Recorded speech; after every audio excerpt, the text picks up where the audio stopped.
খাদ্য করে বাঙালির ঐতিহ্য বহন। চলুন তুলে ধরা যাক বাঙালির পাতে সংস্কৃতির সাতকাহন। নমস্কার, শুরু করছি আজকের নতুন ভিডিও। আমাদের সমগ্র কলিকাতা, বিশেষ করে দক্ষিণ কলিকাতা পুরোটাই ছিল সুন্দরবনের অন্তর্গত, আর বাকি কলিকাতাকে বলা হতো রাঢ় অঞ্চল। পরবর্তীতে কালের বিবর্তনে কলিকাতা প্রথমে নগরে, তারপর শহরে রূপান্তরিত হয়। নগরে রূপান্তরিত হওয়ার বহু সময় আগে থেকেই গৌড়ীয় সম্প্রদায়ের কিছু মানুষ এই অঞ্চলে বসবাস করতে থাকে এবং লোকমুখে এও শোনা যায় শ্রী চৈতন্য মহাপ্রভুকে নীলাচল যাত্রায় আদিগঙ্গার সাহায্য নিয়ে কিছু পথ জলপথে পাড়ি দিতে হয়েছিল এবং সেই সময় রাত্রি যাপনের জন্য গৌড়ীয় সম্প্রদায়ের বসতিতে বিশ্রাম নেন।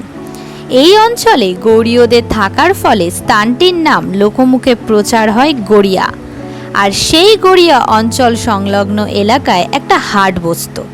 সেই হাট থেকে নতুন স্থানের নতুন নাম হয় গড়িয়াহাট বা আজকের গড়িয়াহাট। সেই গড়িয়াহাট দক্ষিণ কলিকাতার প্রাণকেন্দ্র। খাবারের দোকান থেকে শুরু করে নানান রকমের দোকানপাট আরও কত কী, আর সেইখানেই চপ কাটলেটের ছোট্ট একটা দোকান।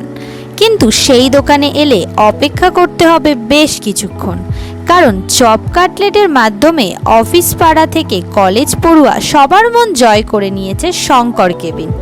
60 বছরের এই দোকানে কোনো রকম বাইরের কর্মচারী নেই। 2 ছেলে আর তার বাবা এই দোকান চালায়। সাধ্যের মধ্যে সুস্বাদু খাবার কে না চায়, তাই গরমকে তোয়াক্কা না করে সান্ধ্য আসর জমাতে বন্ধুদের নিয়ে চলে আসতে পারেন গড়িয়াহাটের এই দোকানে। আর এই দোকানে এলে এখানকার বিখ্যাত fish chop, fish butter fry চেখে দেখতে ভুলবেন না যেন।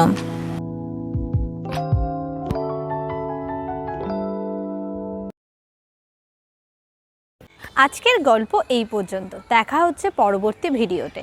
এরকম নিত্য নতুন গল্প শুনতে আমাদের চ্যানেলকে লাইক, শেয়ার, সাবস্ক্রাইব করে আমাদের পাশে থাকার অনুরোধ রইল। নমস্কার।